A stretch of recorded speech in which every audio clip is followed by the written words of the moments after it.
Good evening, everyone, and thank you for joining us for this Symplast and DoctorLogic from Prospect to Patient webinar. We are going to be diving into all of the different ways you can acquire and convert leads in order to better understand the patient journey. My name is Kaylee Lipka, and I am a part of the marketing team here at Symplast. I'm going to begin our presentation and we will meet our presenters.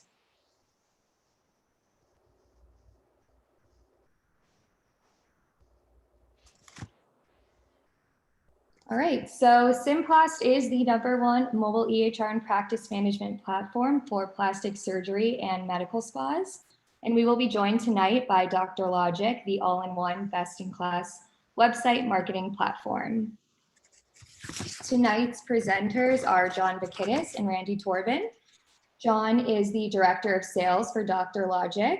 He is a healthcare marketing expert that has consulted over 800 practices in the last 7+ years and helped doctors understand all of the ways that they can grow their practice by using principle-based strategies. And he will be joined by Randy Torvin, our senior practice analyst here at Symplast.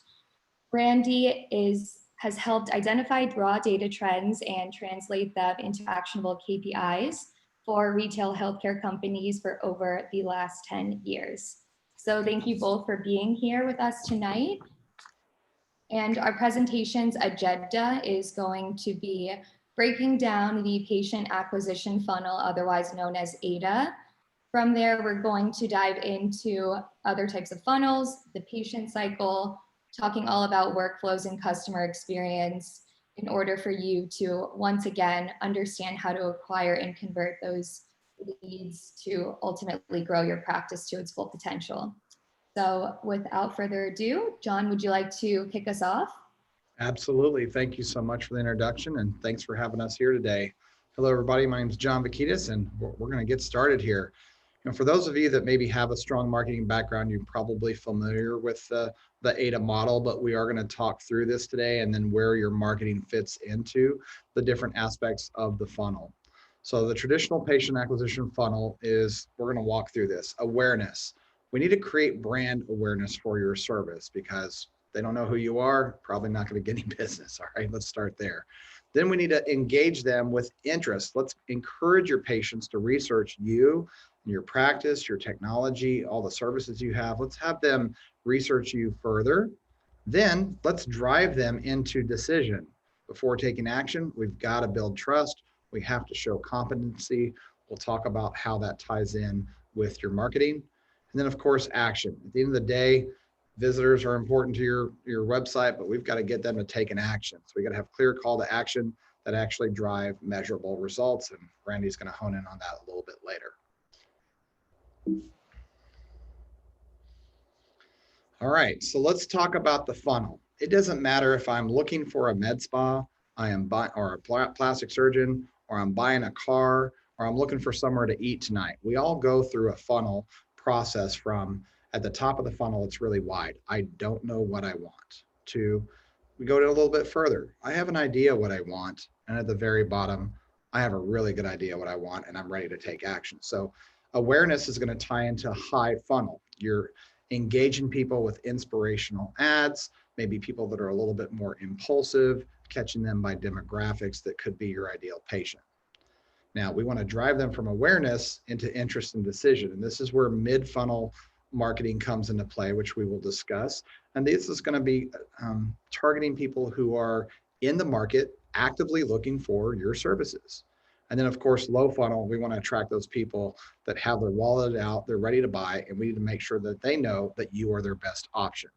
So lead gen tip, this funnel represents the first of the 3 conversion rates. Sorry, Randy. Yeah, no, it's true. It is, and I thank you, John. As John focuses, of course, on the funnel, it is important to note that this does represent a conversion rate, not the conversion rate. There's going to be more, of course, than one, but this is the first one. This is that prospect to an opportunity. And of course, hopefully, if we convert this, that opportunity should be converted into, of course, the paying patient. That would be the second conversion, all the way hopefully to the third, which is, of course, converting that patient to now a reoccurring or established patient. Thank you, Randy. Appreciate you taking that lead tip there. Thank you, sir. All right, so let's hone in on awareness for a minute. We need to create brand awareness for your service, and we're going to talk about some of the best ways to do that. One is establish a strong visual brand. If you are in the aesthetic industry, your marketing, your print, your website, your social, you need to have a strong visual brand that people can identify with the brand, the imagery, the messaging, okay? Your website, your search engine optimization to help the site get found, your blog articles, other forms of content that we're going to discuss today should be tied to that. Randy, you want to talk a little bit about how that can help support a website? Well, sure. I mean, you're going to talk about content and optimizing, and I will presume constantly and continuously refreshing that content, be it on the site or social media. Where is that content coming from? Well, it should be coming from your EHR in the form of images before and afters. And you should have the ability, the connection to tie in the technology that will allow you to very quickly and efficiently either provide you those files to upload, John, or potentially even be able to do it themselves, just as you can upload an image to the Instagram from your personal phone. Why shouldn't, with the right consent, you should be able to do that same thing with your patient's images as well. So absolutely, your EHR should support the endeavor there of updating the content. I love that, Randy, because a lot of doctors, I'm talking to them about before and afters. I'm dealing with plastic surgeons, med spa owners, like, well, where do I store these? I'm like, ideally your EHR. Why would you have a third or fourth system to manage all Right. that? Right. Absolutely. So we talked about your website, some of that form of content. Your social media presence should kind of match your brand, which we'll talk about a little bit more a little bit more slides here. And then your digital advertising, social and PPC. All of this is designed to create awareness about your brand at that high funnel level. So your marketing messaging should be more specific to drive them down the funnel as people go from an ad to a website to see before and afters and reviews, and then calls to action with specials and things like that. We want to drive them down the funnel each stage of the journey. So let's talk about branding for a minute and how important that really is. Here's 3 brands that everyone on this webinar can identify with without even saying the name of the brand, right? McDonald's, Nike, and Apple. I'm not sure if you even know this. I found this out prepping for this webinar, but McDonald's has their own custom font that they've created that's on their website and their print advertising and their billboards. They've created their own font. Who does that, right? Somebody with a super strong brand, and they understand how important branding is. Same thing with Nike and Apple. Your brand needs to be consistent across all the different platforms and media that you're doing. And the better you do that, the more the consistent look and feel is, the more consistent the imagery is that's consistent across the different mediums, the more consistent the messaging is, your overall effectiveness is going to be stronger and better, just the better you are with consistency. So if you've got something going on your social media that's completely different than what's going on your website, you've got a disconnect there. And we want to keep that branding and messaging consistent. So let's talk about optimizing a website for a minute. Websites that have the freshest quality content are the ones that typically win. So there's kind of 3 things Google is looking for: quality content, a really large quantity content around any given subject, and then they want you to frequently put that content out. Here's 2 examples of websites we're all probably pretty aware of. Amazon, you're looking for a product online. If it's on Amazon, it's also probably on page 1 of Google. You're looking for anything real estate related here in the US, Zillow dominates. These sites have millions of pages of content. Take Zillow, for example. They have 30 million pages of content, but there's not 30 million real estate listings. They just have filterable pages with different types of content to help resonate with the consumer. So you might have one listing show up on multiple pages and multiple filters throughout the site. And that makes for a great a great experience for that consumer. And your website should be no different for a plastic surgeon or a med spa. This technology that we actually developed in automotive, and it powers a 10 million page website for a brand you're probably familiar with, Auto Trader. We're using that same technology to create thousands of pages for a healthcare provider so that they can get found online for SEO and get found. And then when they land on that site, they convert really well because the different pages are filterable and people can resonate with the content that's relative to them. Same thing with your social media presence. It needs to kind of tie in with the branding that you're doing on your website. Here's an example of VIP plastic surgery in Las Vegas. Very powerful website powered by DoctorLogic. Hundreds and hundreds of keywords on page 1 of Google. He also has a really strong presence on Instagram. And neither of those things happened overnight, but it was the consistency and discipline of adding relative content with a strong brand in mind consistently over time that's led him to get a lot of traffic now through Google. He gets a lot of followers through Instagram, and both are driving into the practice to get leads, and it's all measurable. And Randy's going to talk a little bit about KPIs in a little bit, but if you think about your social media and how that relates to your website, consumers prefer to buy from someone they know and they follow, right? 84% of those people that they follow on social is going to lead to some business. So social is extremely important as part of your overall digital marketing strategy. So let's talk about keyword targeting for a minute. A lot of plastic surgeons that are doing surgical and non-surgical services, and in med spas that are doing non-surgical services take something like laser skin resurfacing, a pretty popular service that can treat just about everybody. The way that someone might search for that online is endless. Take something like a condition term. How do I get rid of my sun damage? How do I soften the lines and wrinkles on my face? Those are two different consumers that skin resurfacing can treat, versus someone else might be looking for skin resurfacing reviews or pricing or photos. All of those different people, there are thousands of ways, probably 50,000 keyword patterns for a med spa or a plastic surgeon trying to get found online. So this is why quantity of content matters. You still have to have quality content, but the different keyword combinations you can target with quantity can make a difference. So you want to ensure your website is optimized for the most profitable keywords, not just the most popular, because some keywords, the longer they are, the longer the tail, typically tend to generate better quality leads. So I'll talk to a doctor and I'll say, how are you doing with your SEO? Oh, I'm doing really well. I'm like, well, for what keyword? Is it searched 20 times a month in your market, or is it searched 2,000 times a month in your market? That might make a big difference in how many leads you get. Are you targeting the right keyword phrases? And this is why having a strong marketing partner that understands your industry is very, very important. So we've talked about awareness. Let's move on to interest. We need to encourage patients to research your solution further. They made it to your website. Well, now what? Let's show them what they're looking for, and let's do it on steroids. In a moment, we'll talk about the 0, 1st, and 2nd moment of truth. But you want your content to keep them engaged. And content is not always blogs. There are different forms of content that we're going to elaborate on.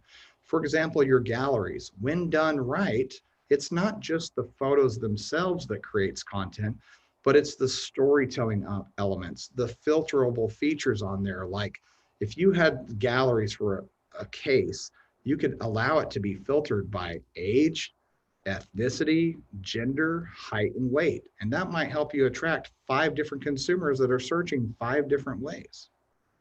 And I'll have to add to that, as you mostly manage the top portion of that funnel, John, but I mean, that's again going to go back to the EHR supporting and making sure that that content is available and broken down in that fashion, so that those galleries can be created, that content can be quickly uploaded. I'm sure you probably have stories of reaching out, asking clients for that fresh material, but struggling or taking too much time to go through all that data in order to post it. Whereas if it was super simple, already organized, and the data was just being filled in, I would think that you would be able to continue to build out more pages faster. Am I correct? Absolutely, sir. And you know, with your EHR, the way that it works, and I love it. It's one of it is my favorite EHR in aesthetics. The way that you guys capture that information, it translates very well to our software product, because when we have a customer that wants to add a gallery, they have a process they go through. It's a template. It takes 5 minutes to fill out. And when they're done, it creates 15 pages of content, but it's leveraging the information in the EHR about the age, the gender, ethnicity, the story behind the patient about why they came in, what procedure they had done, how many treatments did it take, what's the outcome. All of that information should be in your EHR, because you're using dictation and things like that to capture that information. Why not just use that in the EHR to power the website for SEO in a HIPAA compliant way? It's very powerful. Yeah. So first impressions matter. I'll talk about the first one, and I'll let Randy go over the next, but Google coined a term years ago called the zero moment of truth. And it describes when somebody comes to your website, what happens in that 15-second window. Do they stay on your site and decide to go down a journey, or maybe they're spending a few minutes on your website? Or do they bounce and go back to Google to go look at your competitors because the first impression they saw didn't really grab their attention based on the search? And Google looks at that bounce rate. So if you guys are getting analytics reports from your current website vendor, you want to talk to them about the bounce rate. If it's a really high bounce rate, that means you're going to have really low conversions. If you have a low bounce rate and high time on site, then you probably have really high conversions. And those are the things that we look at. And it's why we built our platform the way we did. It's why our sites are structured for a very specific reason. And I will presume that that slick feeling, the smooth content that's being delivered, right? The getting answers to the questions that are on the website, that continues to what is the expectation then? Am I able to, as a prospective patient, in my experience, review your services? Can I review a form to ask you a question and recognize that my form has been received and I should be getting an answer shortly? Can I even maybe book my appointment online? And that itself probably tells me a lot about the practice that you are trying to allow me to do things myself, right? Without having the need to ask for help. And that might entice me as opposed to needing to call and talk to somebody, especially my first time around.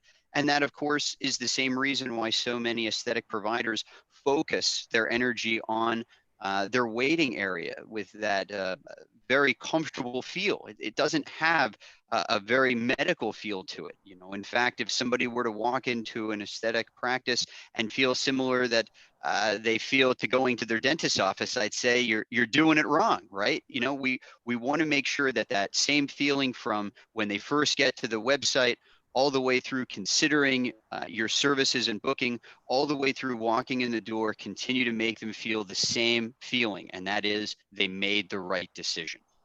I couldn't agree more. You know, and some practices are displaying different pages of the website or different aspects on a video monitor in there. I know you guys have some really cool capabilities with somebody checks in and some of the powerful tools you have where they can watch a video and things like that.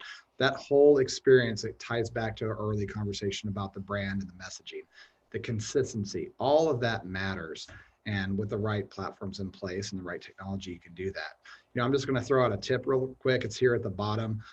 We have a lot of providers in our platform, and we measure and do data. You know that. Y'all are big on KPIs, so are we.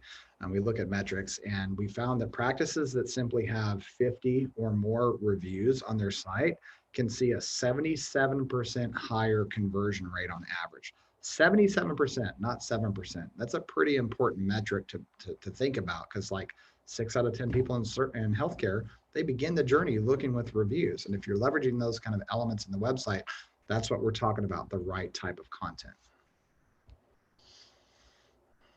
All right, so that ties me to my next conversation. If you have ever sat on a webinar about SEO, I promise you've heard the term content is king. But it really is. Google likes quality content, a large quantity of content, and fresh content being pushed out regularly. But it's not always just like a blog article. When you say content marketing to a practice, the first thing they gravitate to is blogs.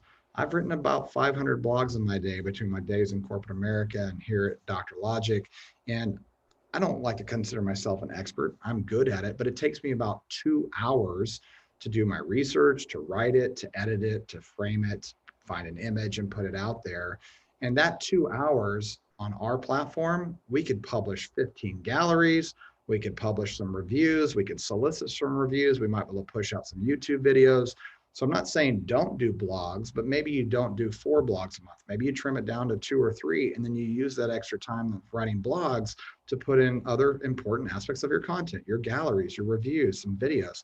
We've got doctors that are leveraging podcasts within their website. It's very, very powerful. So you want to make sure that it's easy to upload that content. And where are you going to get that content from? Your EHR is going to have a lot of that. And it's got to be easy to grab, because to your point about time management and capacity, you know, whether it's you as the marketeer, whether it's staff's involvement of making sure that time is well spent refreshing the website, completing your templates, it can't be something overly time consuming, or as you know, it's just not done. And if it's not being done, in my humble opinion, that's missed opportunity, because that means that that's going to be less diverse content. It's going to be that fewer pages that are going to speak to the new patients that are looking for things that are going to be talking directly to them. So if we can, of course, continue to have those channels to give you that fresh content for your templates, for the site, for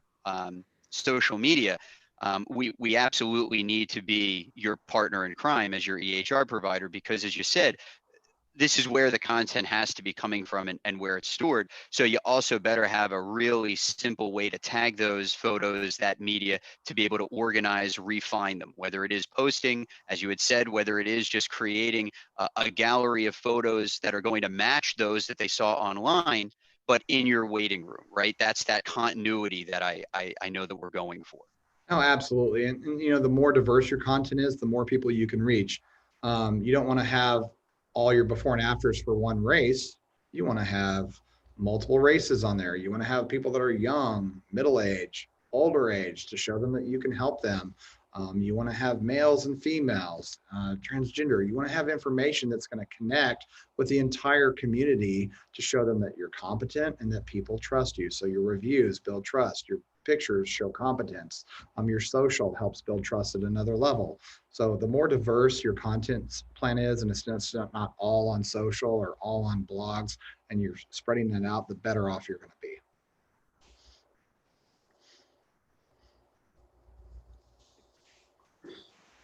Right, Randy, I think it's yours from here. Well, I'll take it, and that is to make the decision. And I would say it's still kind of nebulous, right, between the marketing into the making the decision. But remember, that's the first decision. That's the decision to go from a lead, a prospect, into the opportunity. Now, you know, John's been talking about making the connection, building the trust, seeing patients that are like them, their age, their race, their demographic. But what about those next steps that they could take, right? Filling out a web form and receiving a confirmation that somebody will be getting back to me very soon. Well, for some of the providers we speak with, very soon is within 24 hours.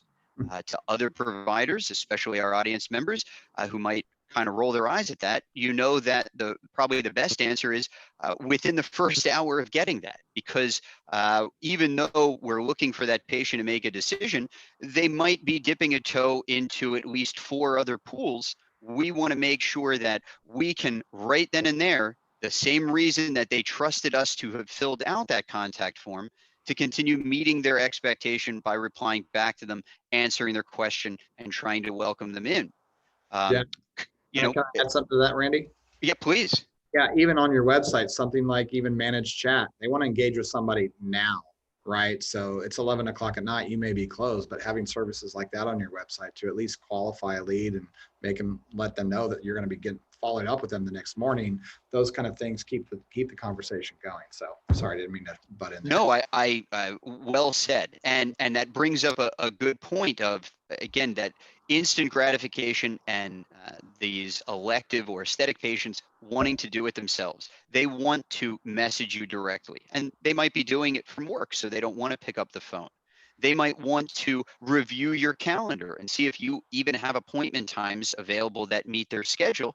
Dare I say, even book that appointment, of course, following your approval process, but nonetheless, allowing that group of patients who are booking their hotels a certain way, booking their flights without talking with anybody. Again, it's utilizing that same technology, but just on the healthcare side.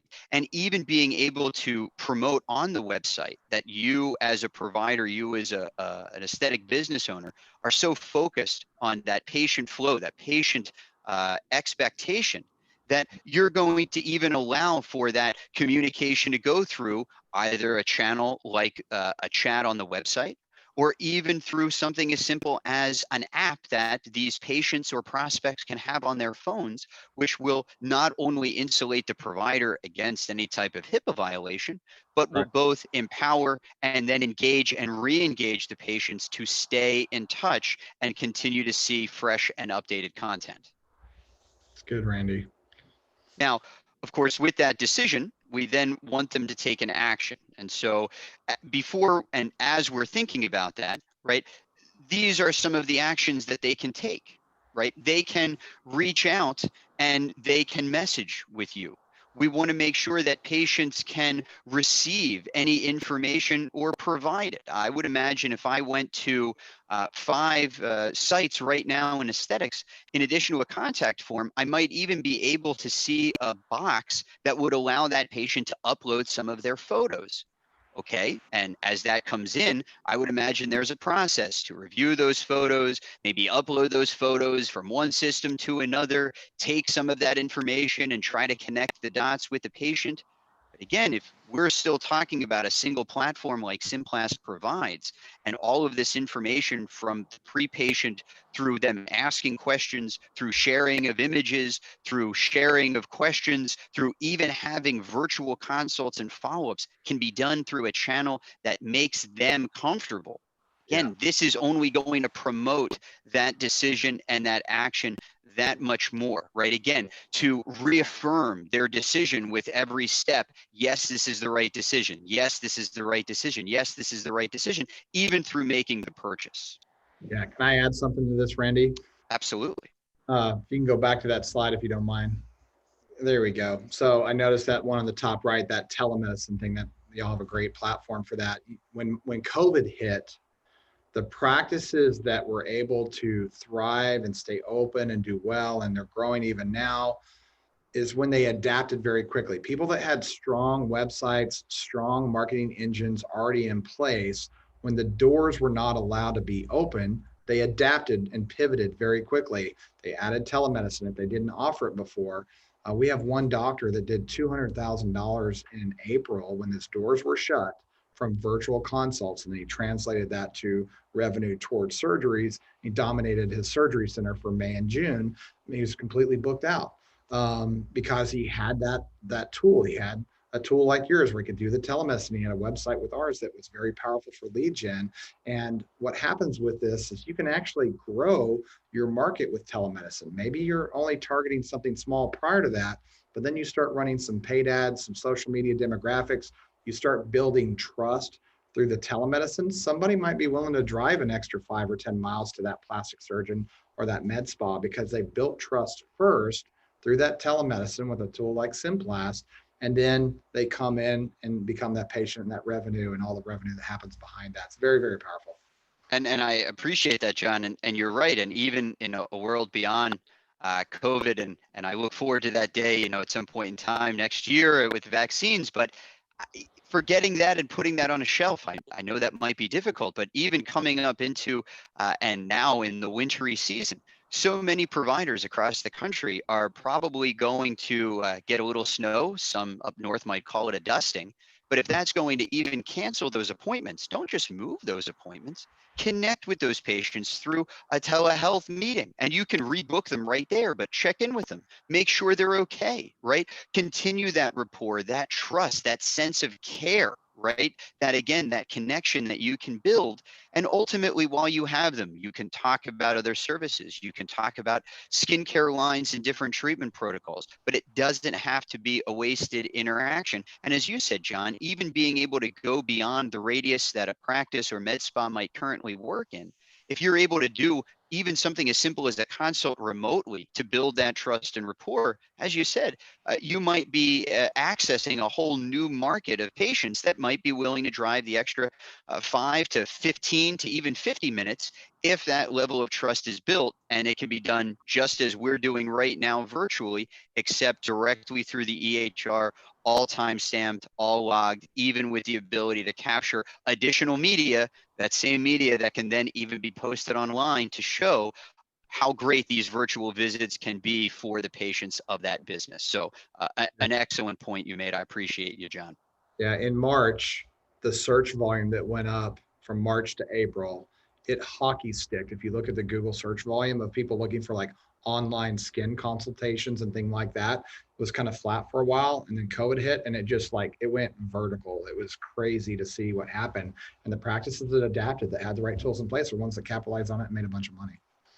They did, and luckily for them, we've had this out for about a year prior to earlier this year, and so we didn't have to learn anything new. We just had to, provide the same tool that we've been providing already. So yes, very happy that we were able to not leave anyone in a lurch and keep the revenue wheels turning.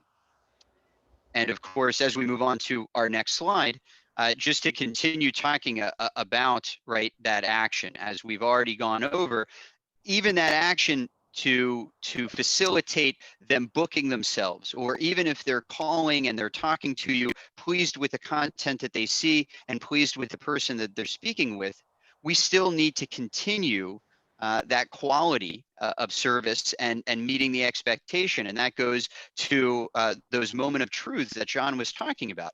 If we've provided an amazing presentation from website to scheduling, right? What's after that? Well, we don't want to make them come in and again give them that overly healthcare feel. We want to make sure that they are going to receive documentation remotely to complete digitally. That's part of the expectation and the experience, to make sure that they're going to receive their confirmations and their reminders that allow them to interact. Don't just send me appointment reminders. Wouldn't it be nice to ask me to confirm versus no, you know what, I realize I can't make it, so that we can not only meet the expectation of the patient, but might even be able to assist on the no-show or cancellation rate by having two-way appointment reminders.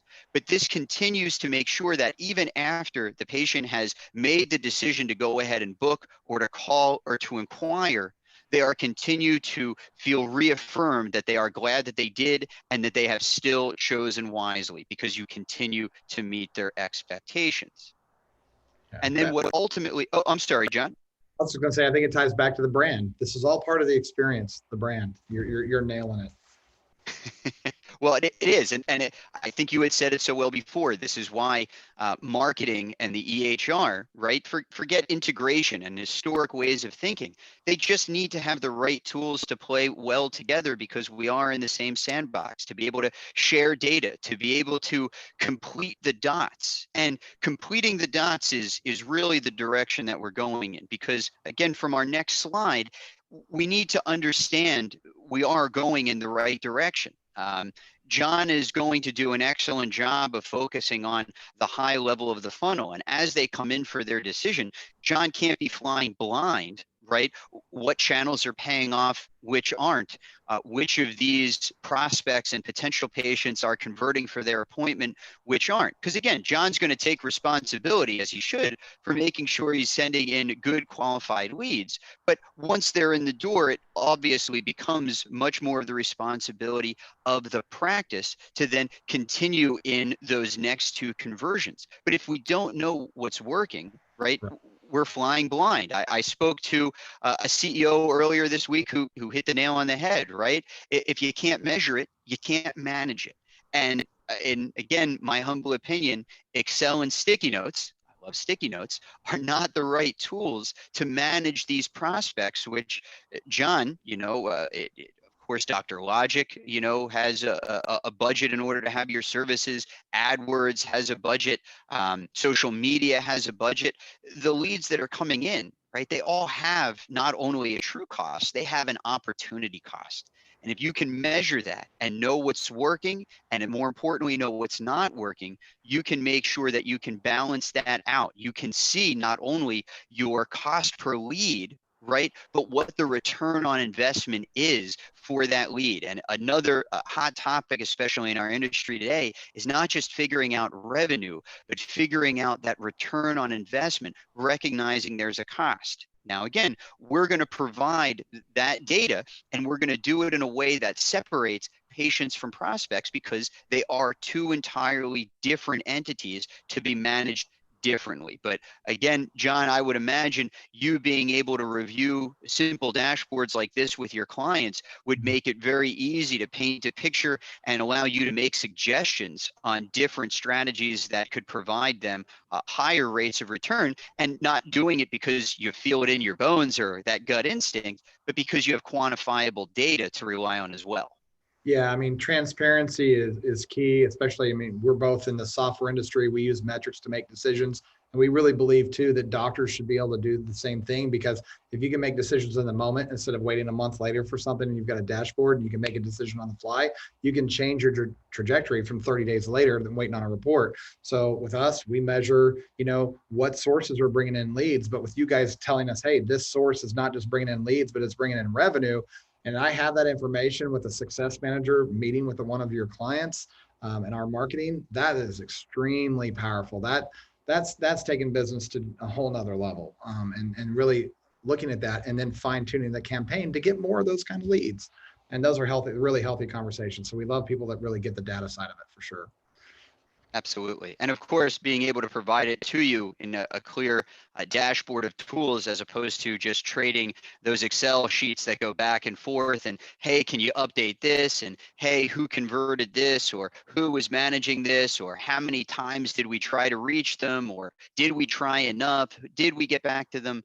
I hear you, right? We want a way to not only track it, but to assign accountability to you, John, and the leads that you're providing, as well as accountability to the team, and make sure that they are doing things, right? They're performing the services, they're adding the activities to show they are reaching out to connect. And of course, that takes us to wanting to recap this decision-making funnel of that lead into opportunity. So again, just to confirm, we've got our top portion, which I will say that John and DoctorLogic would be predominantly responsible for making sure that they were funneling in the interested parties, making them aware of your services, getting them excited, making sure that we're able to harness that interest into a decision, making sure that we can track the decision through our tool Medical PRM, which of course will manage that lead into potential opportunity.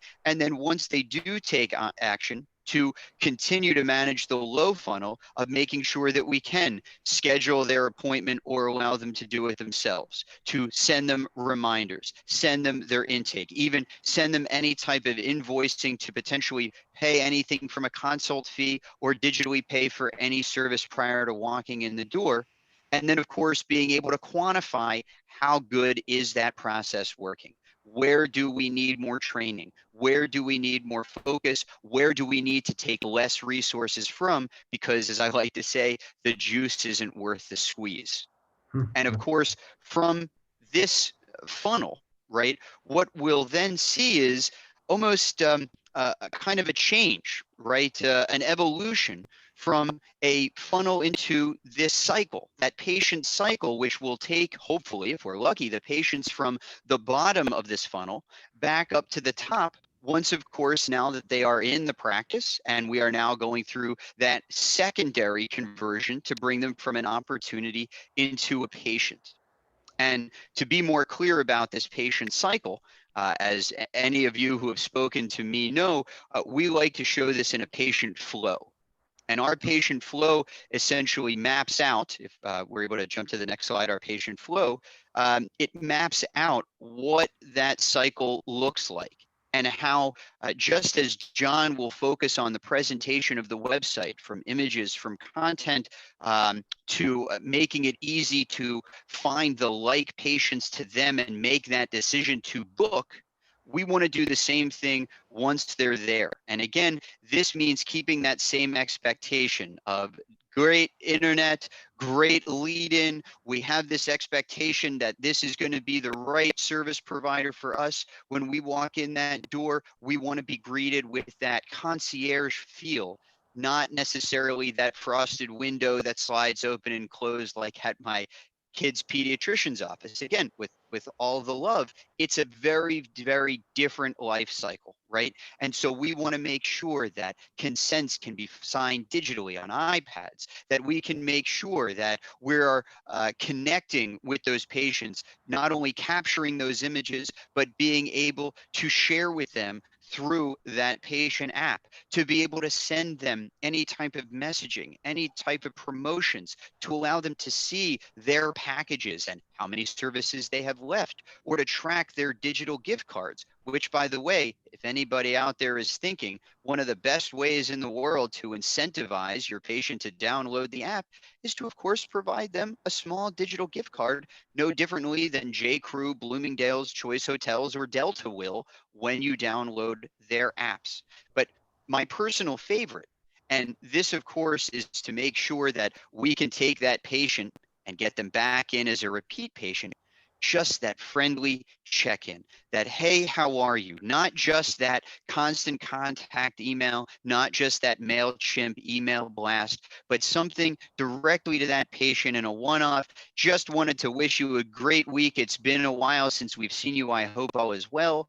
All the way to the, hey, I remember you telling me that somebody was getting married or having a baby. I hope everybody is happy and healthy. Hopefully we'll have a chance to see you soon. Just those little touch points. Again, this is all going to patient engagement and patient empowerment. And if they know that they can just reach out and ask you a quick question, all the way to knowing that you're going to reach out to check in on them after a service, that's the type of thing that builds that loyalty, not just for brand loyalty, but for that service loyalty as well. John, would you agree with all that? Man, that was powerful, Randy. I was just listening to how you explained that, and it just made total package sense. Very comprehensive. The technology makes it easy, saves the practices time. They can focus on the patient experience rather than busy paperwork and stuff like that with all the automation. I know how powerful that is for people that really embrace that. Good. I'm glad you agree.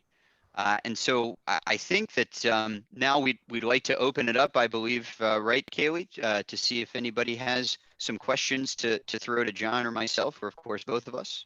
Yes, I was going to say thank you both for explaining extensively this entire process. And what it sounds like you're getting at is that if you have the right provider that has the right tools to help you facilitate these type of actions that you're talking about, you'll be able to move your patients or move those people down the funnel, keep them returning, and ultimately just convert those leads into quality leads and returning patients. So thank you guys for explaining that. And yeah, we are going to jump into some questions.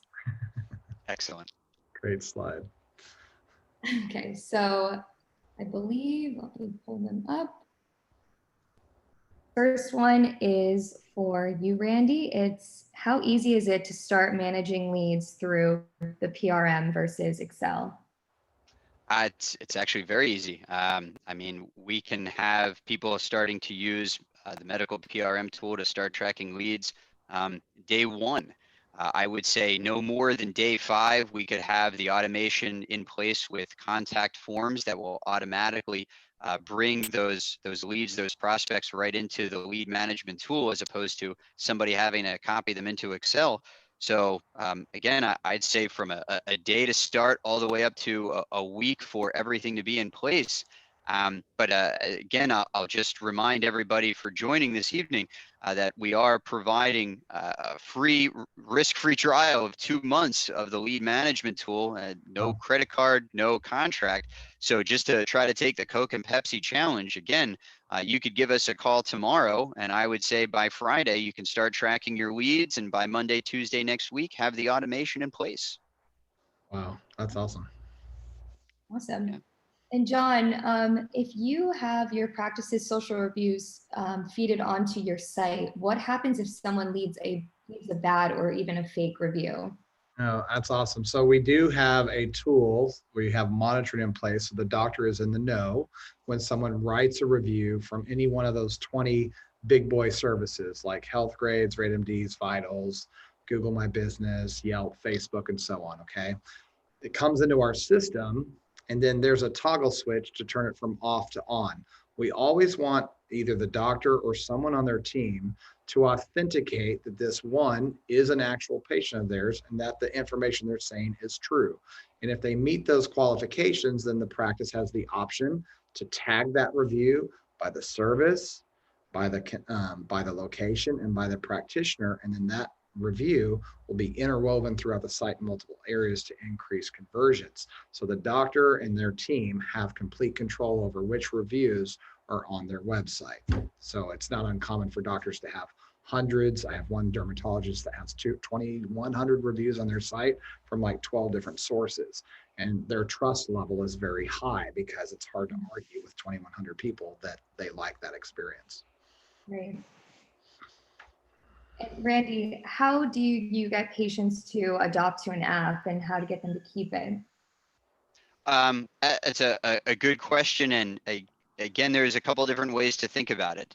We have providers that won't work with patients who don't download it because they won't put their practice in jeopardy of getting the text messages, as we all know that are going to happen.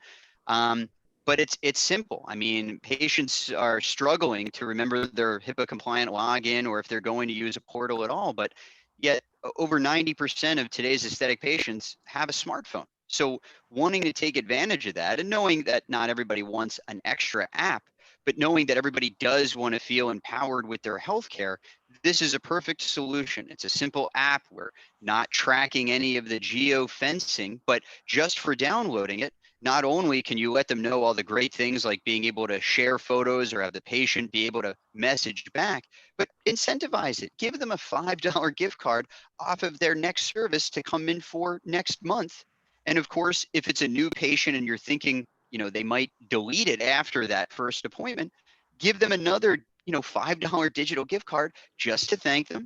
It stays right there on their app and they can use it on their next service. And I would believe, again, very similar to other retail agencies, that people aren't going to delete an app that's got free money on it. And once they do that, it still keeps that extra one-to-one compliant channel where you can message them. You can even send them any type of broadcast or promotion to let them know of new services, discounts, open houses, et cetera, et cetera. So I would absolutely say between the empowerment and of course, incentivizing them shouldn't be any problem to get patients to download and keep the app.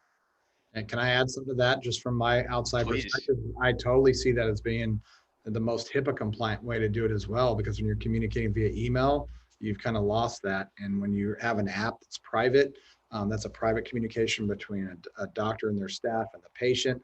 No one else has seen that. A lot of families these days have shared emails and things like that where multiple people are managing that. And when it's in the app, that's very, very powerful. I like that a lot. It's a good point. It's a very good point. And just to be clear, Randy, it does not matter what kind of smartphone you have. You just need to have a smartphone to have the patient in practice app. Correct. No Jack Bauer flip phone style. They have to be using a smartphone, but it can be Android. It can be Apple. It makes no difference. We want to be inclusive of everybody. The technology will work across the platform, whether it is for a telehealth visit, sending or receiving a message or a file or a photo. We want to be inclusive of any and every patient. Awesome, and that's the name of the game, being inclusive. And speaking of touching on the patient app one more time, there is a question asking if you can review and you're able to see what has been sent to your patients through the app. Oh, that's great, and absolutely, you do want that accountability, and that's another. I won't call it a byproduct of the app, but as everything in Symplast goes through the all-in-one system, Whether you have shared with them a photo or an image, whether you have sent them a message, a document, a promotion, everything is going to be stored for you as the provider or the staff member in that patient's digital folder. So you'll be able to review messages and what media has been sent. You can even be a business owner sitting at home watching a message unfold between your staff member and a patient to confirm that the right information is being provided. Or of course, if you're working with a consultant like Terry Ross or Karen Zupko or even a Candace Crow, they might tell you to make sure that you're tracking the tone of voice, right? That's even being used in that message. You can even confirm that that is appropriate. And yes, everything is visible and reviewable via Symplast. Awesome. So keeping with the topic of content, we're going to kind of switch gears back over to the website. There's a question here that says, I've often heard that for SEO purposes, you need to add content, but what's the minimum amount that you can realistically add while still getting the benefits of adding new content?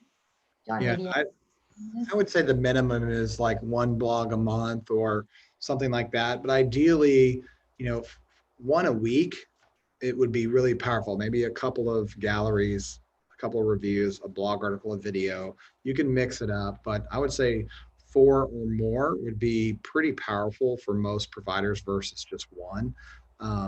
You're going to get a lot better results because that frequency matters. You want Google to come back and crawl the site, index it, and then rank it. awesome.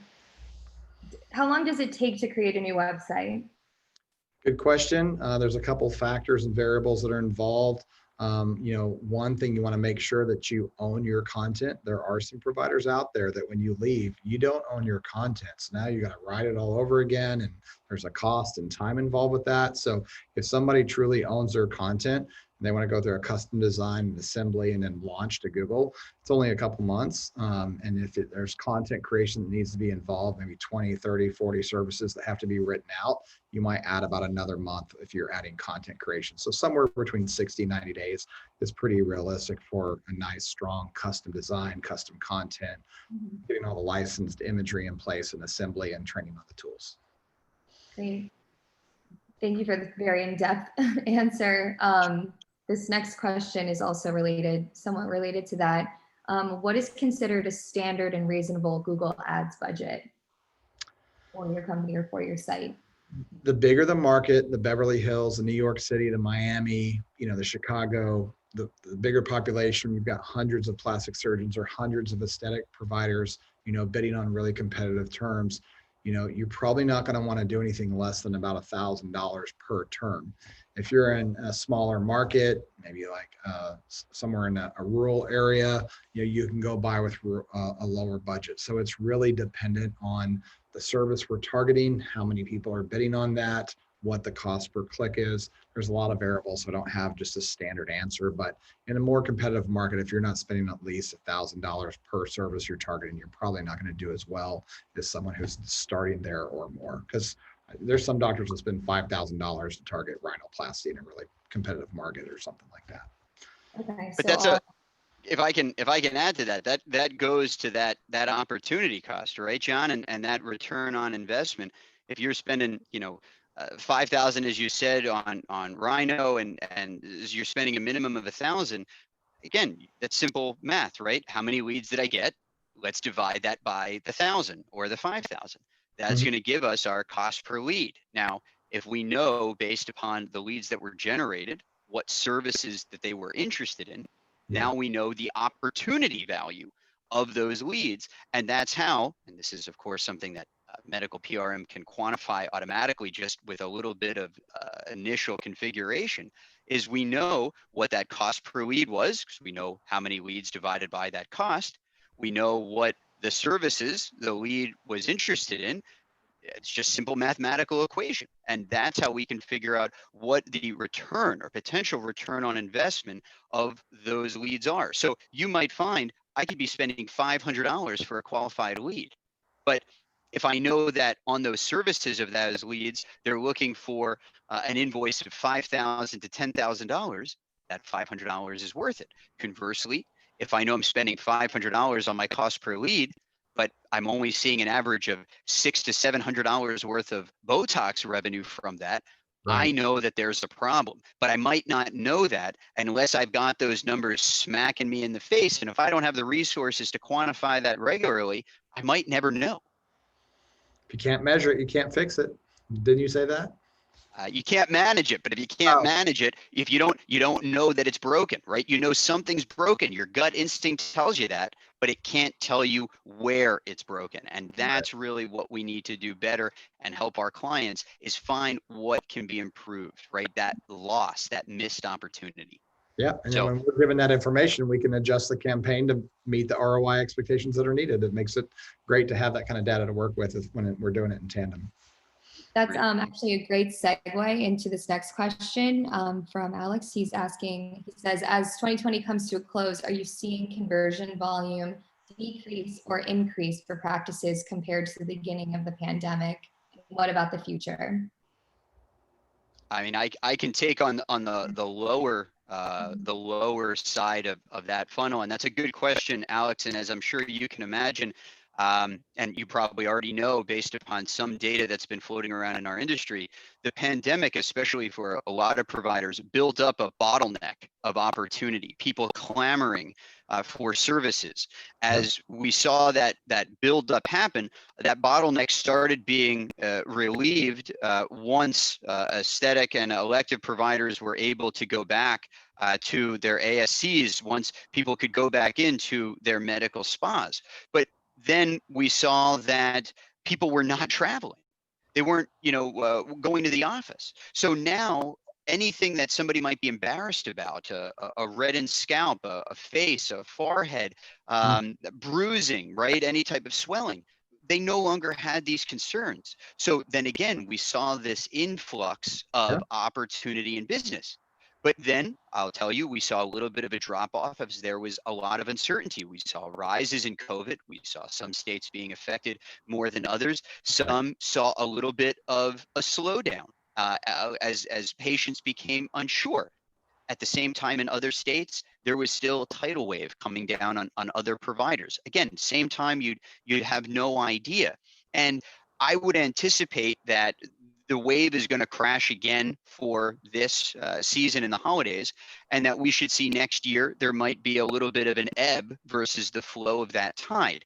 But I will say that there's going to be some factors that are going to be involved there. As I said at the beginning of this presentation, Alex, there are some providers from a conversion rate are still believing that they can take their time getting back to prospects. And that's just not the case. You can't wait a day. You can't wait half a day.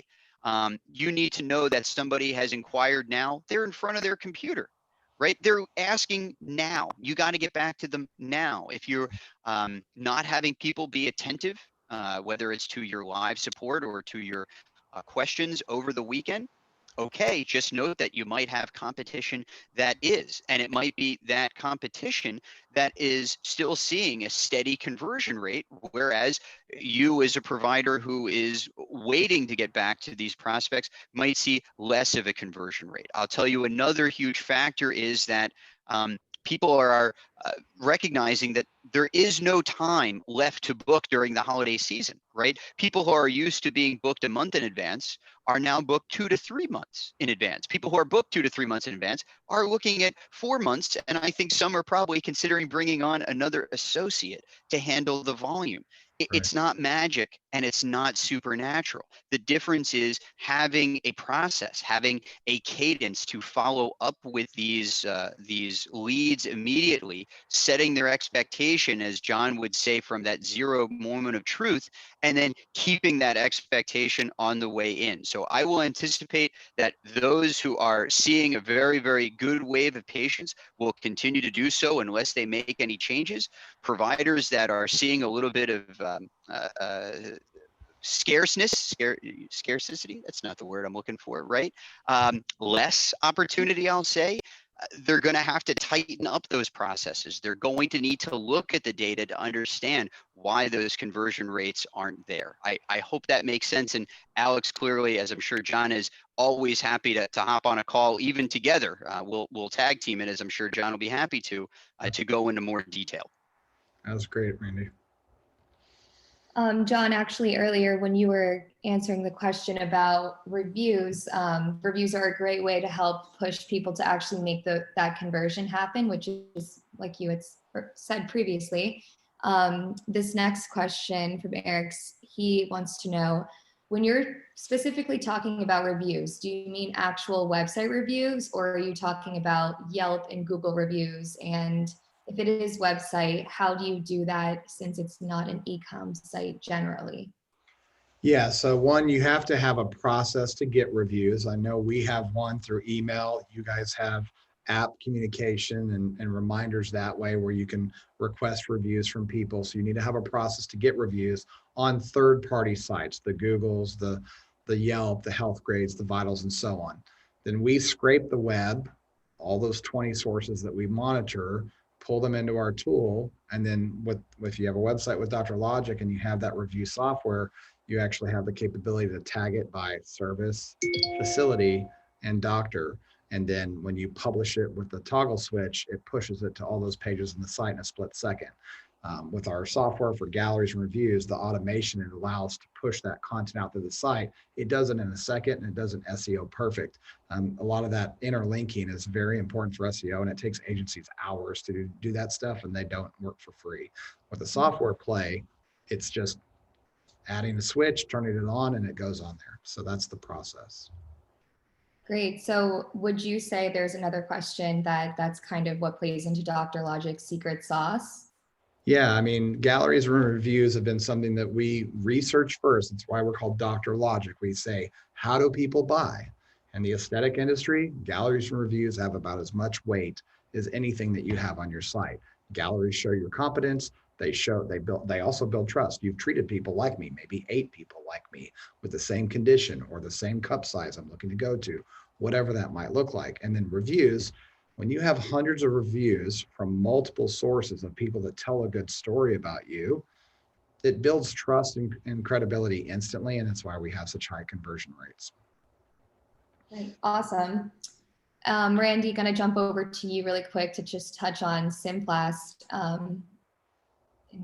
This is something that would kind of be referred to as maybe a secret sauce for Symplast. So going to go into this question.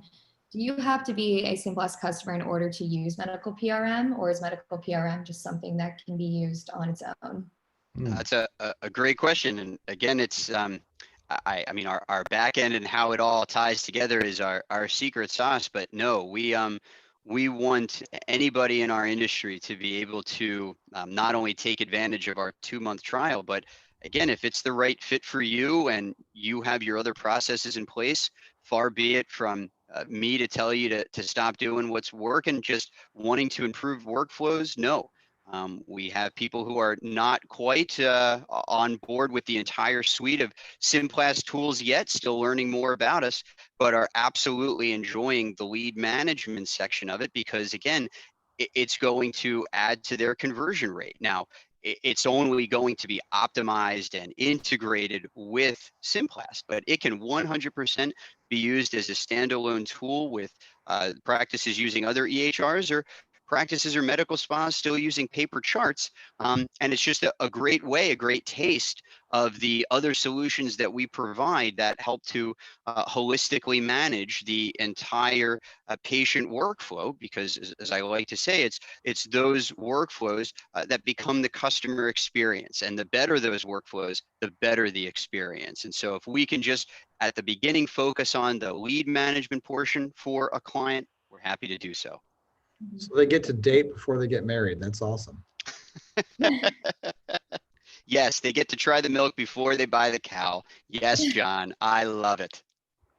I do too. So both of you touched on earlier, and then we kind of said it at the end again, that you really need both a great EHR and a great marketing software to make this transition or this moving down the funnel and the retention really just continuous and ultimately to bring you that success. So that leads into this next question. Is there a way or is it possible to use both DoctorLogic and Symplast softwares together, or is there a way to potentially bundle Symplast and DoctorLogic together for a bundled price? I love that idea, Randy. We need to. Sure. We can do that again. You know, John and I are happy to get on phone calls as we've done before, and I'm sure we will again. We refer people back and forth all the time. Again, somebody says the term marketing to me. I don't refer companies, I refer people, and that's to John. And he does the same thing. We work very well together, not only from, I believe, a methodology standpoint to build the actual workflow, but again, our softwares, we make the content readily available to be uploaded directly into John's templates. We can make sure that when John wants to confirm that he's providing qualified leads, we're providing the metrics to make sure that if he needs to reposition, he can, or if it's all steam ahead, it's all steam ahead. If we can bundle something together, I don't know, John, I'm sure you would agree. If we have the right solutions for a client, we're not going to let budget get in the way, right? Absolutely. Yeah, we'll find a way. I love that idea though. So let's talk further. Absolutely. I wish whoever asked that wasn't anonymous, because it could have been coined the one who made that happen. That's okay. Hopefully they'll come back to us and say, hey, it was me. Hey, it was me. Hopefully, yes. So there is two last questions. This first one is, what is the cost? And I think you kind of just touched on that, you're willing to speak to people further to kind of figure out what solution's right for them and how you can make things work. I don't know if either of you would like to speak to any specific costs of Symplast software or DoctorLogic software.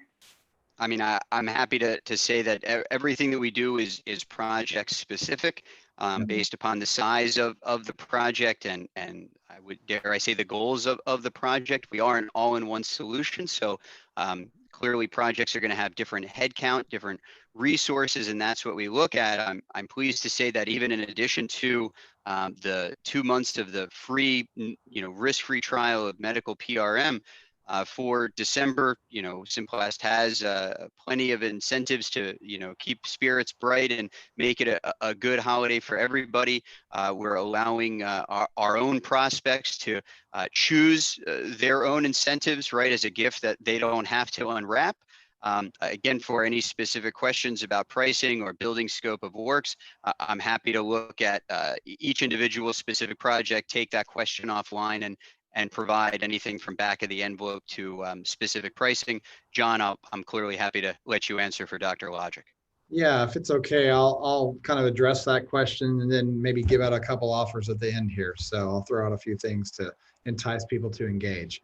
First of all, if I called up your practice and said, how much is plastic surgery? You'd be like, for what service are we talking about? There's 40 things that we do. What are we talking about doing? What goals do you have? What kind of budget are we working with? And then you'd be able to address them and consult them. But if you just say, how much is it? That's a very hard question to answer. When you think about marketing, you've got website, you got search engine optimization, social media, pay-per-click advertising, social media advertising, link building, managed chat, video production. Like, how much is it? What do you want? It kind of ties into that. That's why consulting is so important. And we really have that empathy for your practice. What are you trying to achieve? What are your goals? What have your past experiences been? What did you like about your past vendor? What you don't like? And then where are you trying to go? Are they going to help you get there? Do you have capacity on your calendar? What's that worth? We have to have an intelligent business conversation in order to put together a package that exactly meets your needs. That's why we love to consult. And we offer a free website analysis and consulting session with anyone who just wants to better understand how digital marketing works. You will walk away knowing what you need to do to be successful. If you choose that to be DoctorLogic, that's great. We've got some special promotions to end off the year. For example, half off on setup fees right now. We will lower the barrier to make it easy. That half off could pay for several months of marketing, several months with Symplast tools. We would love to work with a Symplast customer. That's phenomenal. I'll take that hit as our sales director. Let's do some business and let's make you some money. But another thing we have is a brand new tool that's patent pending that has demographic data, keyword data, the value of the revenue that's taken place in your market. Something we're doing in private one-on-one demos. It's very powerful. It is patent pending. Nobody else has it. It's something that separates us from every single agency out there. And the technology play is very powerful. So if you want to understand how much revenue is taking place in your market for the services you offer, and you want to understand what kind of marketing packages are available, and you want to see the types of results we deliver, I promise you, you're going to learn something, and I promise you, you're going to understand how we stand out in the market. Great, thank you for answering that. And this last question is also going to be for you, John, as well. Does DoctorLogic specifically build out websites for a client, or is that just something that is like an extra add-on that they would have to pay for? Yeah, so we have our own platform that powers our website. So people that have a website, I'm sure 60-70% of the people on this webinar probably have WordPress to power their site. It's an open source platform. It's called a content management system. There's Wix, there's Squarespace, there's other platforms out there. We have our own platform that powers all of our websites and all of our marketing.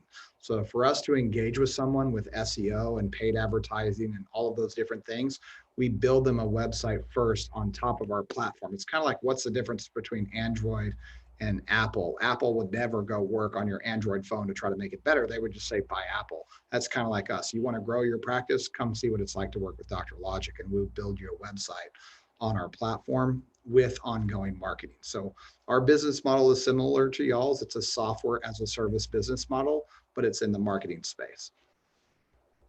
Great. Software as a service, that sounds perfect. Well, thank you both for joining us tonight and just giving so much great in-depth educational information to everyone that has joined. Thank you everyone for joining us. If you have any last questions that you would like to ask either John or Randy, please feel free to just pop them into the chat. If not, we are just gonna wrap things up right now to be cognizant of time. So if you have any further questions or want to learn more about DoctorLogic, you can specifically email John at jvakitis@drlogic.com, and he'll be happy to answer any questions and help navigate you along your marketing journey. And if you have some more specific or more in-depth questions for Randy, you can reach him at rtorben@symplast.com. Or you can email us at hello@symplast.com to just kind of get more information on demos or our software in general. But thank you both for joining us. This has been an amazing hour and a little bit over, but thank you so much for joining us. And I hope that everybody got to take away some really great information and can start to think about how they can put this into their business plans. Yes, thank you as well, Kaylee. Thank you, John. Thanks. Great conversation. Thank you both so much. Absolutely. Thank you. Take care, everybody. Have a great night. Have a great Wednesday.